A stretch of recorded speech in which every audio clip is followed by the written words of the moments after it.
Olá, Boletim Entrevista no Ar. Nesse ano, o ECA, o Estatuto da Criança e do Adolescente, completa 34 anos. E a promulgação dessa lei trouxe mudanças significativas para essa parcela da população, principalmente na educação. E para falar sobre isso, eu estou aqui com Douglas Soares, que é mestre em Gestão e Desenvolvimento Regional. Bem-vindo, Douglas. Obrigado. Muito obrigado pela oportunidade da gente poder divulgar o Estatuto da Criança e do Adolescente. Vamos lá, quais foram as principais mudanças em relação à educação de crianças e adolescentes quando o ECA foi promulgado? O ECA ele trouxe, com a sua efetivação, né, desde a sua promulgação, uma série de vantagens para as crianças e adolescentes. Então, os direitos fundamentais, aqueles que estão previstos no artigo 4º do ECA, que são vida, saúde, educação, alimentação, dentre vários outros que estão lá, são 13, né, no total. Então, esses 13 direitos que estão garantidos no artigo 4º do ECA, eles fazem com que os adolescentes e as crianças eles possam ter os seus direitos protegidos, garantidos, defendidos, que é isso que é importante. Então a gente começa a perceber que com a vinda do ECA, com a promulgação do ECA, alguns problemas muito sérios que tinha no Brasil, por exemplo, a questão da evasão escolar, essas situações começam a melhorar, né? Então a evasão escolar já não começa a ocorrer, não acontece mais do jeito que acontecia antigamente. Ainda tem? Muito. Se você olha os dados do Conselho Tutelar, por exemplo, a gente vê que tem muita situação de evasão escolar.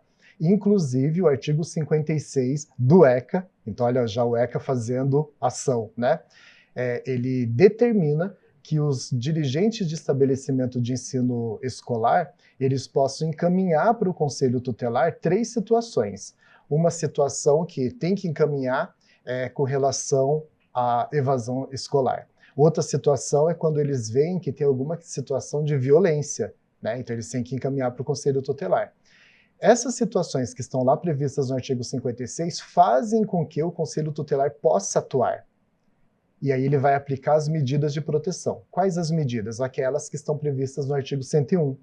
Dentre elas, a obrigação de matricular os adolescentes e as crianças na escola. A gente está falando de criança e adolescente, a gente está falando do ponto de partida de tudo, né? Um bom profissional, ele passa pela infância, pela adolescência e principalmente pela educação nessa fase. Então, qual é o impacto de uma lei como o ECA, né, que garante esse direito para as crianças, para os adolescentes? Qual a importância deles estarem na escola para o futuro? O ECA ele também vem trabalhar algumas outras questões. Por exemplo, ele faz um combate ao trabalho infantil. Então, as crianças que muitas vezes, e os adolescentes que ficavam fora da escola, porque eles tinham que garantir, entre aspas, porque não é obrigação deles, garantir o sustento da família, ou complementar o sustento da família, o ECA ele vem para combater esse tipo de trabalho infantil. E, na verdade, o ECA vem trazer a profissionalização como direito. Só que é um direito, é um trabalho garantido, um trabalho protegido, né? Então tem uma série de normas que regulamentam como que será esse trabalho, né? Então é muito importante que o ECA trate essa questão da profissionalização e que está previsto também no artigo 4º, porque ele vai não só combater o trabalho infantil, como também garantir que o menino e a menina estejam na escola. Geralmente a gente pensa em órgão público para fazer a fiscalização, né? Mas a gente como sociedade tem um papel super importante para garantir que as crianças estejam na escola, que elas não estejam trabalhando quando não é para trabalhar. De que forma a gente como sociedade pode auxiliar nisso? O ECA ele traz que é dever de todos. Então é muito importante. É dever de todos garantir a efetividade dos direitos da criança e do adolescente. Só quando ele fala de todos, ele está falando de toda a sociedade. É muito importante, então, quando a gente souber de alguma situação, a gente como sociedade, a gente souber de alguma situação, a gente possa fazer a denúncia. No Brasil inteiro, qualquer lugar que eu esteja, o número de denúncia é o Disque 100. Então a gente liga no Disque 100 e isso vai sair lá no Ministério na Secretaria dos Direitos Humanos, e aí eles mesmos vão direcionar para o Conselho Tutelar averiguar a situação. Eu quero até complementar, é muito importante também o papel do CMDCA, que é o Conselho Municipal dos Direitos da Criança e Adolescente, porque são eles que fazem as políticas públicas, baseados em vários dados do CREAS, do CRAS, da saúde e também das violações de direito que são encontradas no Conselho Tutelar. Perfeito, Douglas.